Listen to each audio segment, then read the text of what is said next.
Hello and good morning. How's everybody doing today? This is Rich Harshaw, and we're here for our Tuesday morning ad clinic. Hopefully you can hear me okay. I'm a little bit under the weather today, and I'll try not to go dying on you or anything like that. We actually have only one submittor today, although we have multiple submissions from said submittor, and that submittor is, I believe, Lawrence from Castro Roofing. So I'm going to attempt to unmute Lawrence. Now, Lawrence, I see you've got a voice over IP microphone. Let's see if that works. Here we go. All right, Lawrence, can you say something to see if I can hear you? That would be me not hearing you. Your best bet, Lawrence, is to dial in on a telephone and to use the telephone code. Let's see what that says. Okay, he's going to dial in here. He'll be on in just a minute.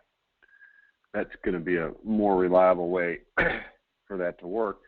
Meanwhile, let me go ahead and pull this up while he's calling in. And then we will get rolling here. Let's see. All right, we have a service agreement and an 8-page service brochure. I'll pull them both up. Here's the service agreement. And that's the service agreement again. That's not what I meant to do. I don't think.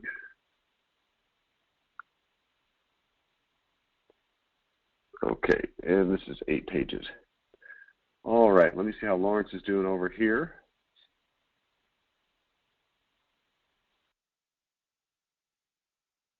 So far, not dialed in.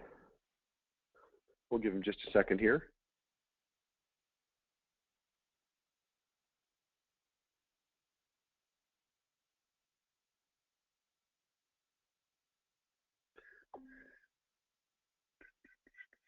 Let's see. We're getting close here, folks.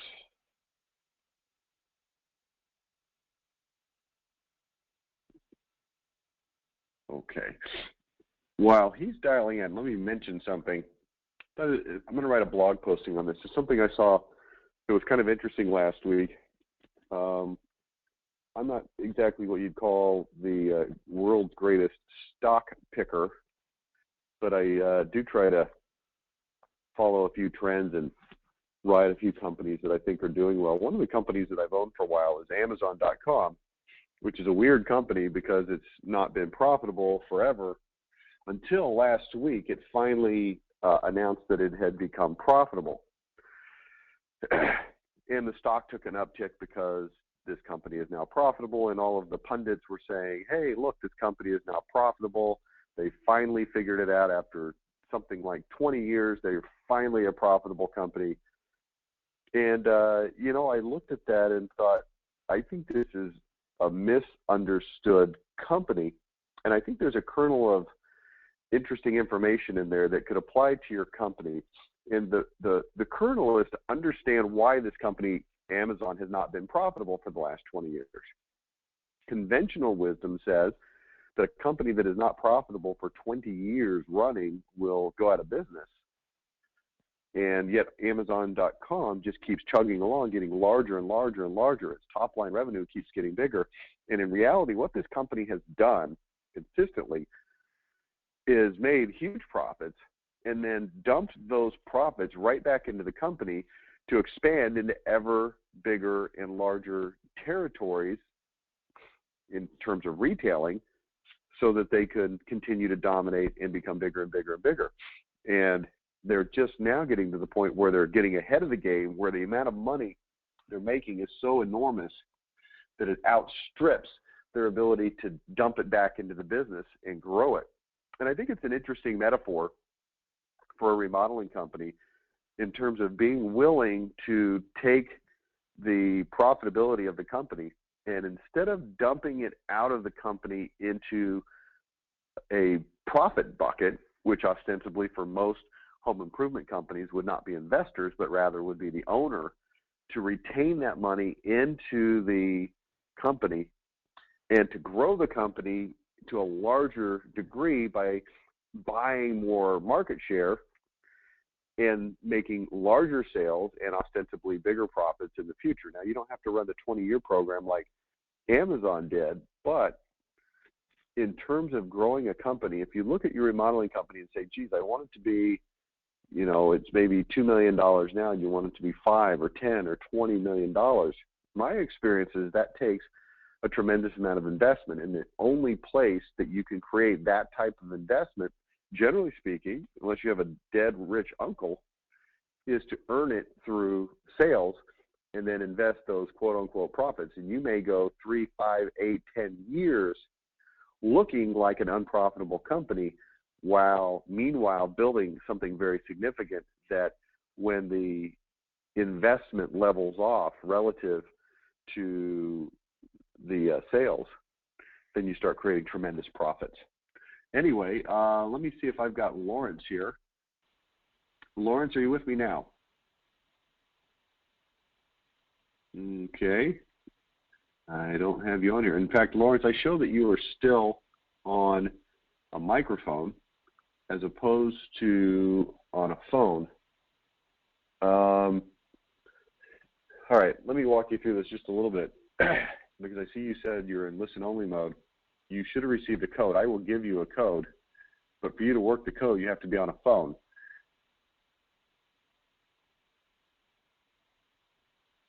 You can't be connected to audio. That's why you don't have the code. I can give you a code, but you have to be on a phone. You have to be dialed in on a physical phone, not on an audio. So that's presenting a challenge for us here.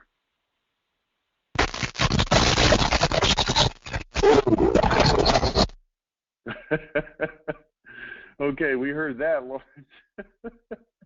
Okay, he's dialing in now.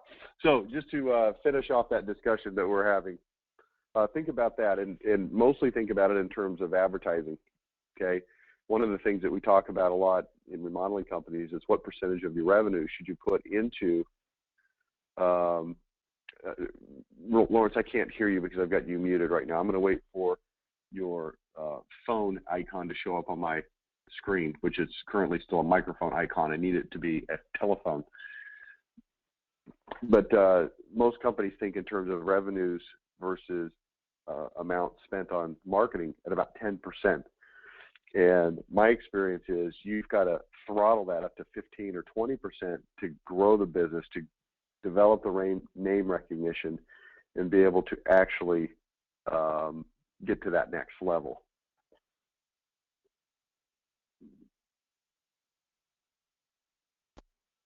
All right, Lawrence. No sound. Okay, yes, I hear you now.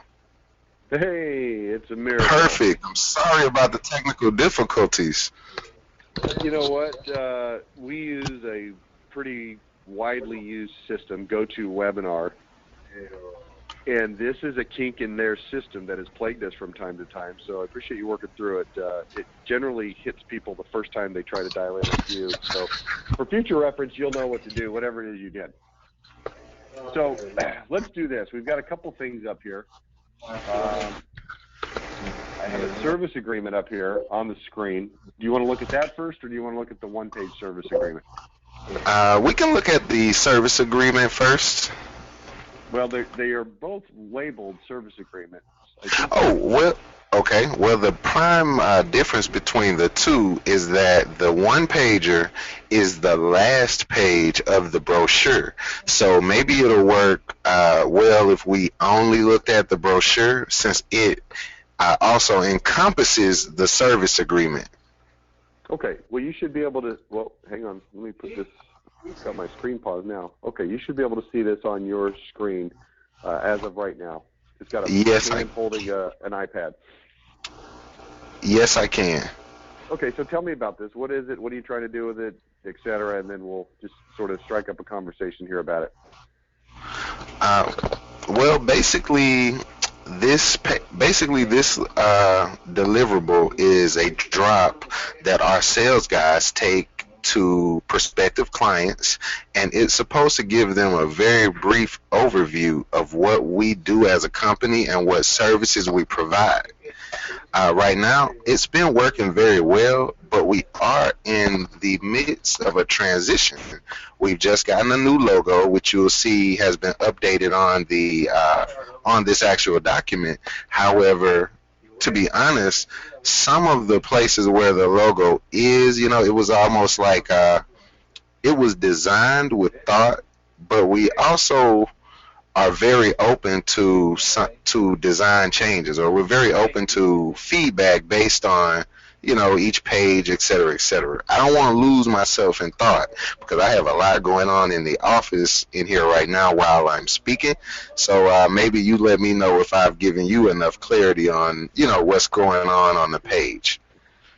Yeah, I mean, the main thing is I just got to understand what we're trying to accomplish with this. You're going to hand this out in a sales environment. So here's what I always like to ask people.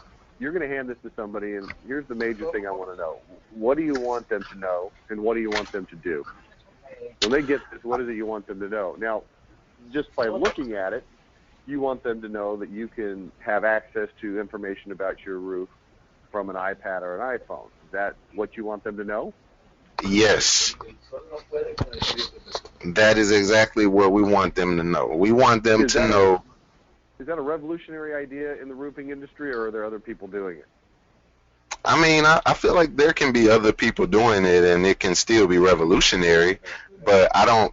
The whole market has not caught on yet. This isn't a service that roofers across the board have access to.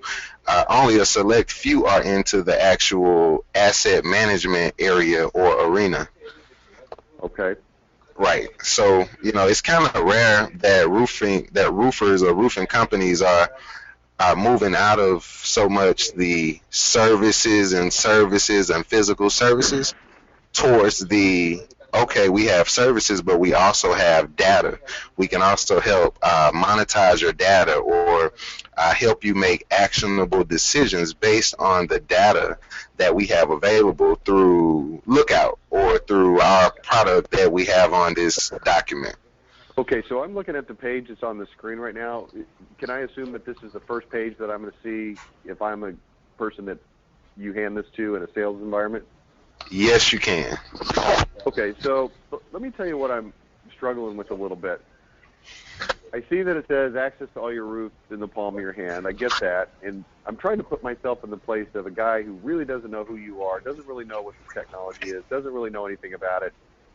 You're just there trying to, sort of sway him to think favorably about your company. So you hand this to him, and I think it's reasonably easy for a guy to understand the concept of, okay, I'm going to be able to access some information about my roofs on a mobile device. I got that.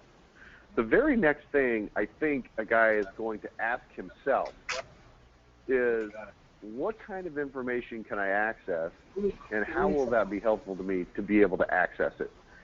And he's going to have to assemble an answer to that question in his brain, probably from scratch, because he doesn't have any experience with this. Are you with me so far? I'm definitely with you. Okay, so here's a better bet, is let's just answer the question for him. Because here's what happens. When I look at this document and you hand this to me, remember, the key to good marketing always is to be able to put yourself into the shoes of the buyer without all of the information and understanding and biases that you have for and towards your products and services. An uninitiated person looks at this and says, okay, what's going on? Access to your roof in the palm of your hand. Go ahead, push the button. Okay, what kind of information am I going to get? Just make a little note here, right? What kind of information am I going to get? This is the thought process of the guy looking at this. I'm going to make a note because I don't want to forget this. Because I have this feeling, we're going to talk about this more later, even after this call. So question number one, what kind of, and I'm going to put this in quotes, you know how people do, roof information can I get on my mobile device? Again, I'm asking that question from a position of ignorance because I've never accessed information about my roof from a mobile device. So you're leaving it to me to try to figure out what it is. And then number two, how will that help me? Okay. Right. Okay. So let me tell you what you're telling them.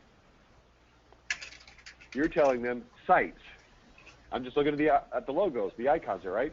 Sites gives you access to all your facilities, search, filter, sort, map, and report on the data.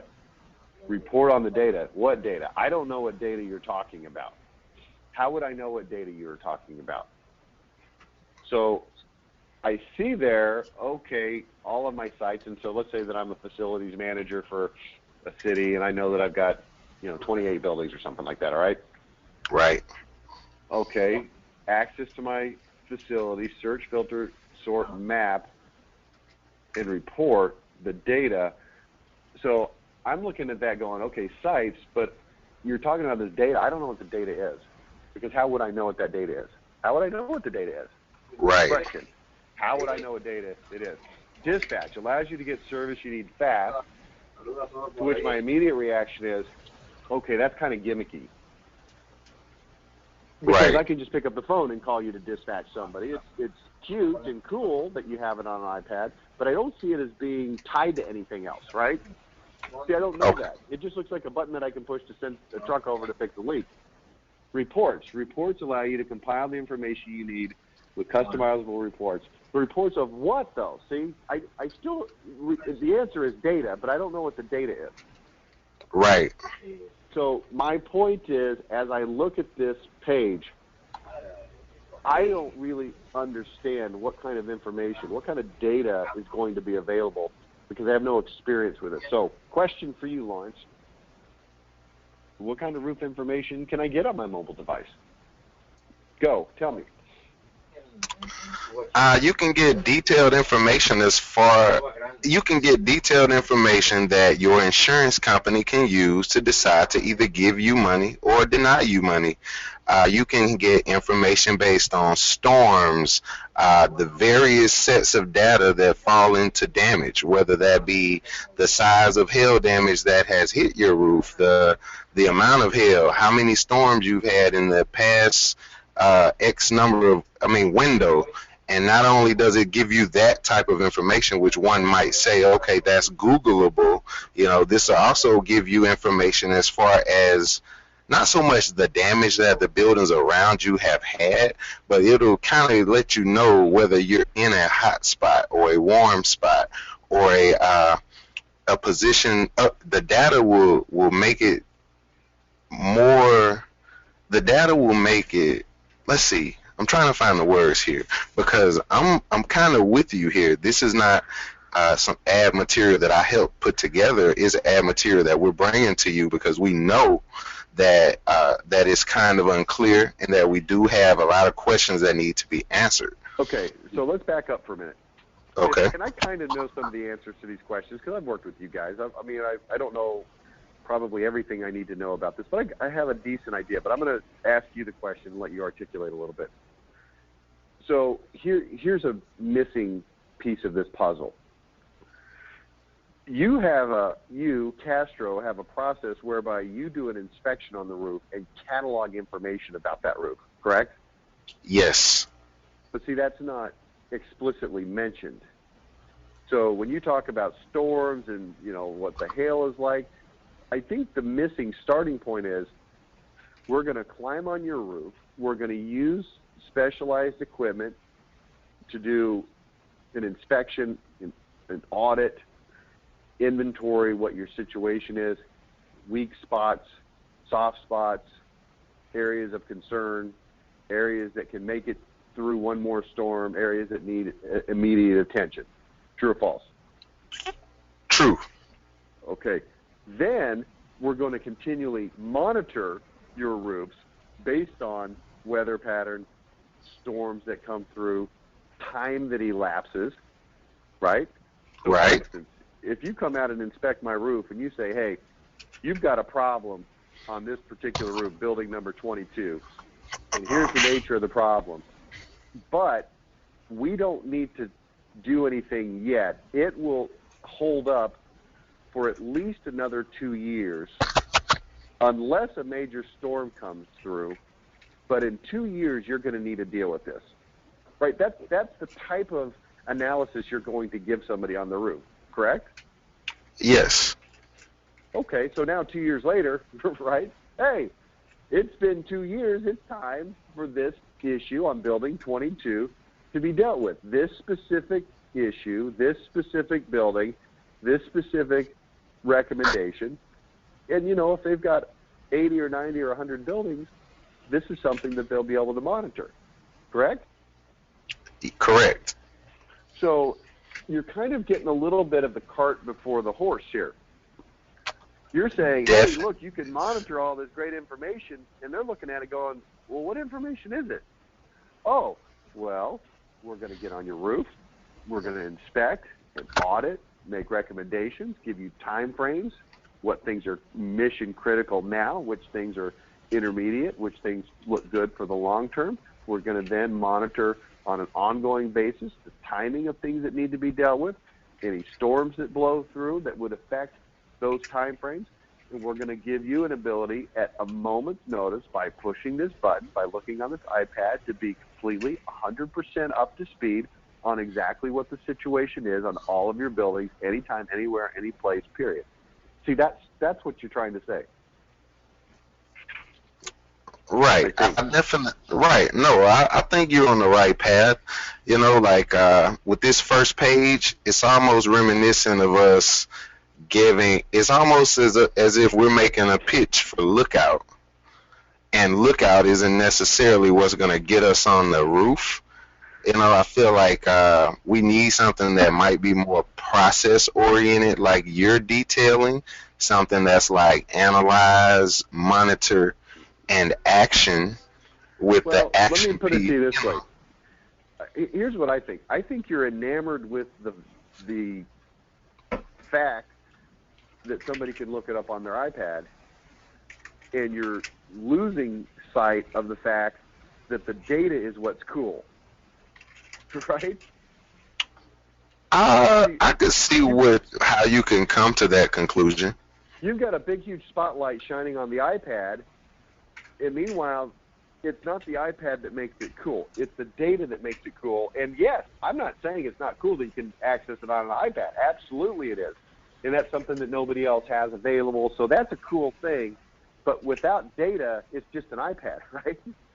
Right. I mean, everybody's got an iPad, so what? What can I actually see on this iPad? Oh, there's what's really different and cool. Ultimately, that's what's really different and cool about your company, is the data that's available through that iPad. So I'm trying to put the focus back over on the data and the process. Yes, definitely agree. And oh, by the way, look how cool it is. It's on an iPad. I mean, think about all the cool things an iPad does. I mean, go back, 10 years ago before there was iPads and iPhones. And if you wanted to check the weather, what did you do? You sat around till 10:22 p.m. and watched the news so you could see the 5-day forecast. Right. Or you dialed in to WBAP at, weather on the 8th or something like that. Or maybe you went to weather.com.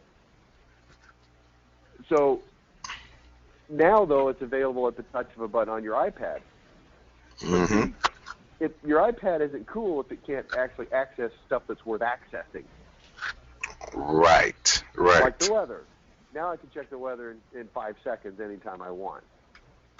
So now you can understand your building situation and your roofing situation in 5 seconds anytime you want. But it's not possible without this cool process and data. So I've said that probably 3 different ways. I don't need to say it again, but I just want to make sure that we're on the same page there. Okay, so visually, and I hope I'm not getting ahead of you here, but so visually, what would you suggest for that first page that might relay, a focus on the data and the service or the process rather than being gimmicky with the iPad 3 and an iPhone. I mean, the iPhone 3 on the cover. What you suggest? Well, so here's what I suggest. First thing I suggest is let's step back from this entire brochure for a minute. Because you brought up a point just a minute ago, and I kind of quickly brushed over it because we were in the middle of making another point, but I want to revisit it. And here's the point. Is this lookout the thing that you want to be talking about first or not? And I don't know if it is or isn't, but I think it's a worthy question.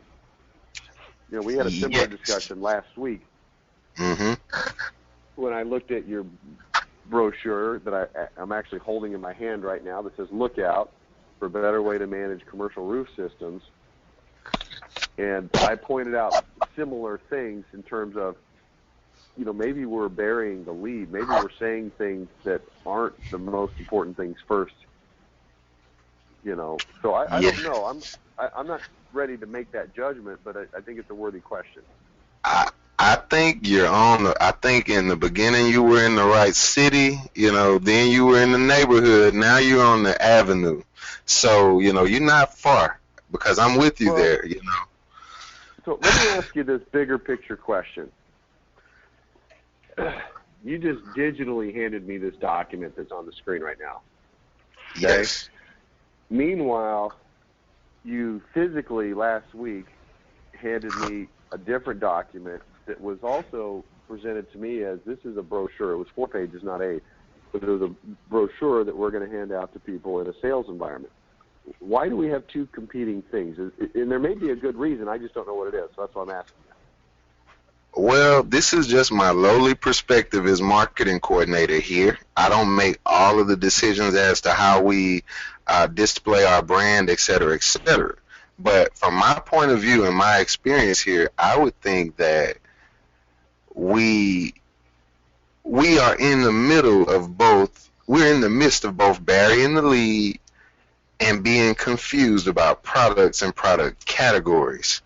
I'm sitting next to a wall of drop material or a wall of basically brochures, and each brochure is slightly different. We've got a comic book, we've got case studies, blah, blah, blah. My point is that I can't necessarily look up here and say I can see something that has Castro Roofing focused as we have stuff that has Lookout focused.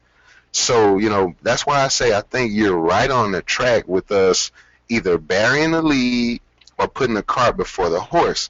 Because you've got the 4-pager, I've got the 9-pager that I just sent you, and then we also have the 1-pager up here.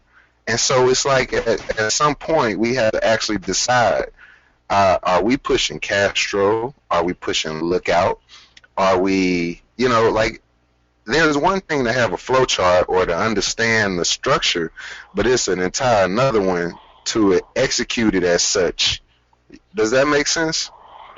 Well, it does make sense, and it's why I asked the question. And actually,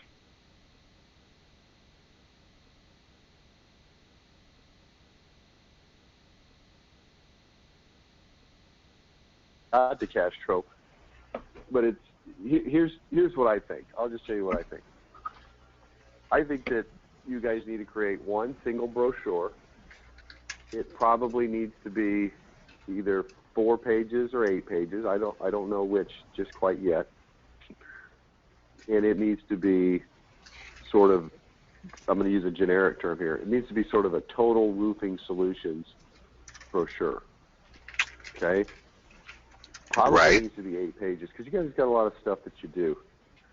And it needs to effectively follow the course of the website. Now, I'm going to put your website, what do you call it? Please don't do that. Do you say the wireframes or the actual site? No, I'm going to pull the site plan. Gotcha. Okay, so let me find that here real quick. Where'd that thing go? Castro, I got it here. Now, this may not be the updatedest one because I haven't looked at this since last week, but let me just put it on here. Okay. Right. Okay, so we've got Total Roofing Solutions under Why Choose Us. So we've got a home page, Total Roofing Solutions, craftsmanship, service experience, warranty. This is all under Why Choose Us. Then we've got the different services, storm damage assessment and restoration, roof leak repairs, roof assessment, roof maintenance, and so forth.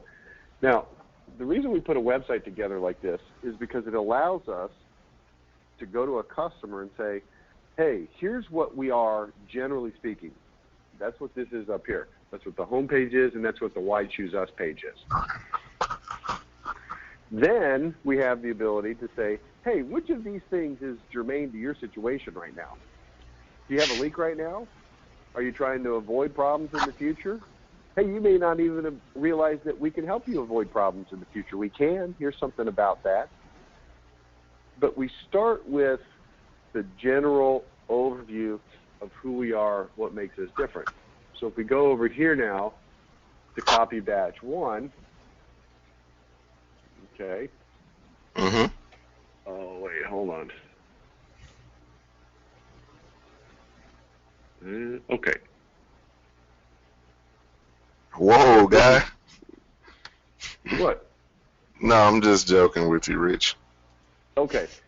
So here we've got,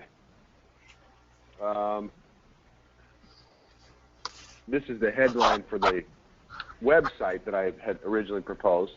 The only commercial roofing company that unconditionally guarantees every repair for life, period. Now, this is a little bit different because we were going on the assumption that somebody would come to the website in a time of a leak, under most conditions, not exclusively, but mostly.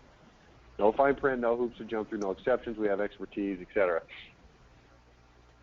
I think this is the second version of this. I think I have one that's a little more.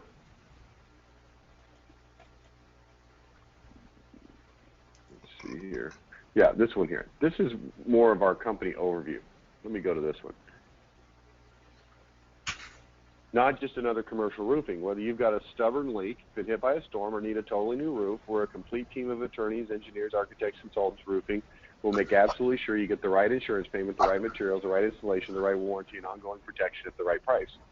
Okay? That is a few sentence summary of what you're all about. The last thing you need right now is a roofing contractor.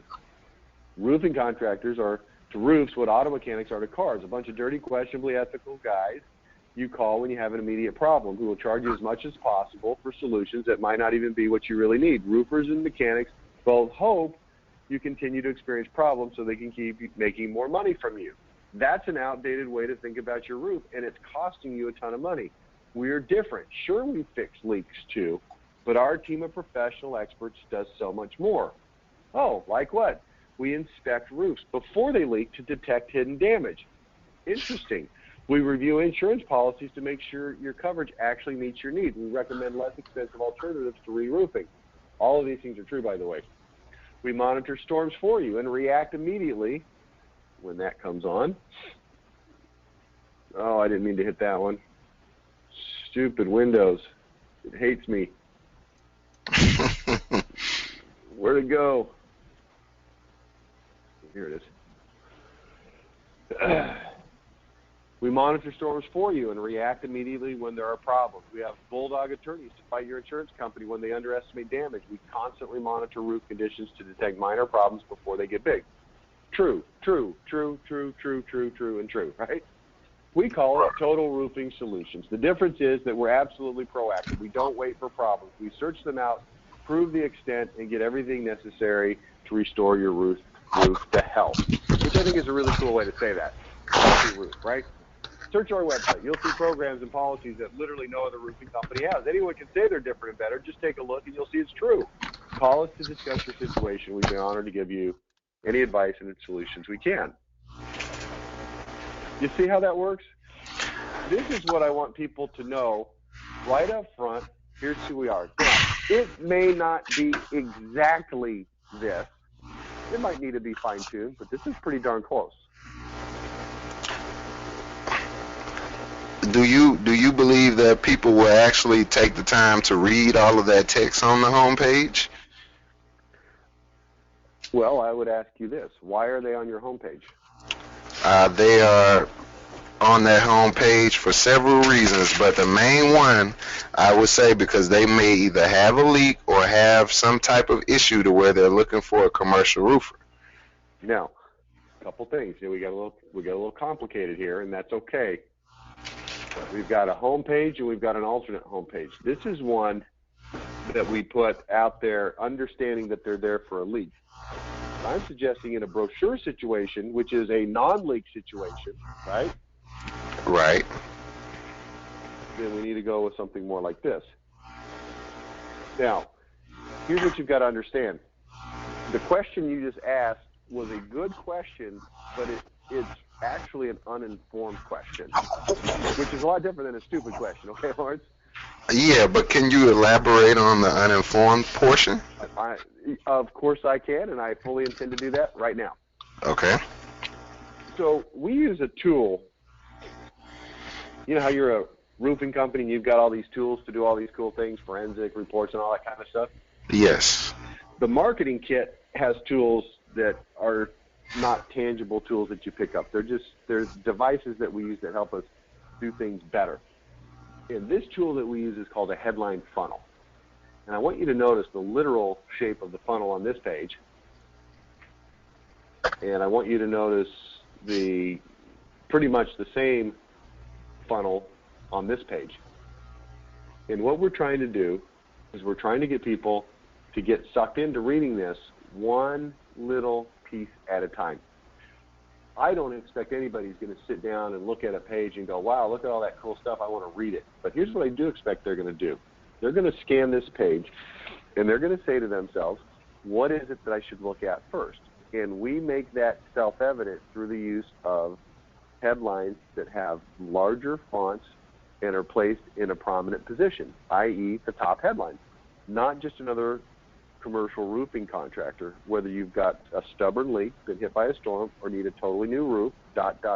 which suggests what?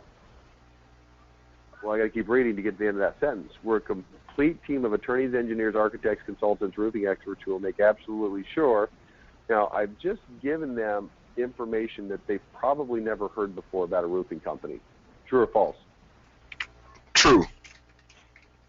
That'll make sure what? Right insurance, materials, installation, warranty, ongoing protection at the right price. And I've said all of this in a tone that is extraordinarily confident and authoritative so that it becomes instantly more believable just by the way that I've said it. Now, here's the problem you have when you're talking to somebody in a non-emergency, non-current problem sales environment. The problem is they don't really want to be talking to you in the first place. True enough? True enough. Not every single time. Obviously, there's some people that want to talk to you. The vast majority of people in a sales situation currently do not want to talk to you. You with me? Yes, I'm with you. So the problem with that is it's hard to say something that's going to hook them in and make them say, wow, I really need to talk to this roofing company. That's just an inherent difficulty in marketing things to people that aren't currently looking at buying what you're selling. But I do want to make sure that I articulate in the plainest terms available what it is that actually makes us different. So if I were to ask you, don't look at your screen right now. In fact, I'm going to not let you look at the screen right now by going like that, okay? Okay. Castro Roofing, what makes you different and better? I've got 100 roofs in my system. What makes you different? Yeah, see, I'm not a good answer. Right. I put you on the spot. That was a setup, and I probably shouldn't have done it. But seriously, what is it that makes, okay, I've got 100 roofs. I run the city of Garland. We've got 100 buildings in our system, or whatever, right? Right. I'll give you 30 seconds. Tell me why you're different and better. Because we don't just focus on roofing. We focus on asset management, We focus on customers that have multiple facilities, so you don't have any need to make decisions that aren't based on actionable data.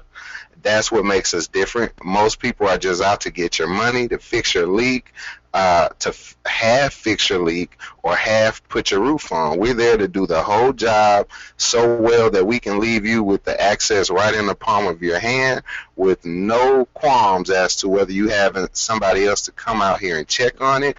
And last but not least, we have a $5,000 roof leak challenge where we put our money where our mouth is, and if we can't fix it, we'll give you $5,000. And I'm pretty sure you won't find another roofer with so many checks and balances that are customer facing. Okay. Boom. So everything you said up until you started talking about a roof leak challenge, worst leak challenge. We're friends, right, Lawrence? You and me. Yes. It wasn't very interesting. And here's why. It's not because the things you're talking about aren't interesting. It's because you defaulted to a lot of big, cool-sounding words that don't have a lot of inherent meaning in them. Okay? You immediately said, well, we focus on asset management. Well, what is asset management? Nobody knows. If you're it could mean lots of things. If you would not think that if you're a facility manager, you okay, know what asset. My last name is Harshaw, right? Yes. My dad, his last name is Harshaw too, believe it or not. Okay. He has a company. His company is called Harshaw Asset Management, believe it or not. That's the true story. His company name is Harshaw Asset Management. Guess what they do? Manage money. Nope. What do they manage? They manage real estate property. They provide on-site management for mobile home parks and apartments. Harshaw Asset Management. That's what they do. And a couple of other kinds of properties, but they really focus a lot on mobile home parks. Now, this isn't to say that roofing isn't under that category. This isn't to say that a guy who's a facilities manager doesn't understand generically what asset management is, but he doesn't know how to relate that to you and to your roofing and what you're talking about. Then you came in later and said, we put it all in the palm of your hand, but I didn't know what you were talking about. You knew what you were talking about, but I didn't know what you were talking about. Are you following me? I don't need to nitpick everything, and this isn't a question of, hey, Lawrence, I know what I'm talking about, and what you said was dumb. That's not it at all. The idea here is we have got to find a way to quickly encapsulate what it is that you do so that people go, oh, okay, I got it. Or at least I kind of got it, right? And the challenge with you, not you, Lawrence, but you, Castro, is that you do a lot of different things. So it's kind of hard to encapsulate. It's kind of like saying, what does Procter and Gamble do? Well, I don't know. Is it Lay's potato chip or Prel shampoo? I don't know. I mean, it's lots of different things. You guys, not to that extent, but you guys have a lot of different things you do too. So it's kind of hard to encapsulate it. But we have to encapsulate it because that's our job. That's why we're on this call. That's why we're marketing people. That's what we do. So that's why I came in here, and you'll notice this. Watch this. Not just another roofing contractor. If you've been hit by this situation, I've got to tell them. Or if you have this situation, I have to tell them. Or if you have this situation, we have all this stuff, and then we use some big, strong, powerful language. Make absolutely sure, blah, blah, blah, and then we go on to explain it. Hopefully we've got them intrigued enough in this interesting first sentence. The last thing you need right now is a roofing contractor. That automatically makes somebody think, what? Well, what do you mean? Well, what do you need if you don't need a roofing contractor? And then we explain how we're different. It just takes some words to do it. At the end of the day, here's the problem. It takes words to do it. But you'll also notice on this, look at this box, left inside column, beside body copy. Where? Right. Right there where it's visible, $5,000 worst leak challenge, because I'm with you. This is interesting, different, and obviously worthwhile to most of your prospects, right? Right. Give us your worst leak. Any leak, we'll fix it, blah, blah, blah. If it doesn't fix permanent, we'll give your money back plus $5,000, no fine print, no hoops, period. click here, we put our money where our mouth is. So, you know, when you went through your spiel, I said, hey, you know, I think the most interesting part of that really is that Worsley Challenge. Problem is you can't necessarily lead with that exclusively because it doesn't necessarily fit everything you're trying to communicate. That's why I made this decision. Well, let's put it here as you know, a breakout so it's visible sort of simultaneously with this other stuff. So this is a challenge, but here, at the end of the day, I sat around and thought about this for a million hours and came up with this. And then for the website, you know, when people are looking at leaks, you know, we've got to speak with power, and that's kind of what this is about. So I don't know that we need to go through this anymore on this particular call right this minute because, you know, we have a limited amount of time. Right. But, you know, I wanted you to hear sort of that thought process behind that. We got two different. Right, and I needed to. Let's see if I can put them both on the screen here. Get rid of that thing. So you kind of see them there. Mm-hmm. Two different situations. But see, here's what I would say to you as sort of as a closing statement. I would say whether you say the one on the left or you say the one on the right, I think there's pluses and minuses for each one. And I think that either one could be fine-tuned. So I'm not suggesting that, hey, this is it, I hope you like it, because if it's not too bad, that's not what I'm saying. But it's probably pretty close is what I'm saying. Mm-hmm. I would take either one of these over just sort of this random, hey, we've got something called Lookout for a better way to manage commercial roofing systems. Right. I definitely see what you're saying. I want to communicate an identity of the company. What is it that you do that makes you different, that makes you better? What can people expect when they do business with your company? And maybe saying things like a complete team of attorneys, engineers, architects, consultants, roofing experts, maybe that's legally speaking not exactly what you want to say, because maybe you can't say that you've got attorneys on your team. I'm not sure. Maybe we need to look at that. But boy, I sure like it, because here's what it says. I've never heard of that before. Usually a roofer is a guy that comes over in a pickup truck or a Sprinter truck, and you know he's one step sideways from a plumber's crack. Right? Right. That's not Castro though. Mm. That's what I'm trying to communicate here. Right. You know, it's funny when you get Rudy aside, and for those listening, Rudy's the owner of the company. When you get Rudy aside and you say, hey, tell me what makes you different, boy, he gets all excited about his attorneys and engineers and architects and the insurance stuff and all that stuff. It's truly what makes you different. So right. I think we're going to leave it there for right now, and you know, we can work out some details of this on the back end. Yeah, and it sounds good. I really appreciate today, and I got a lot out of the call.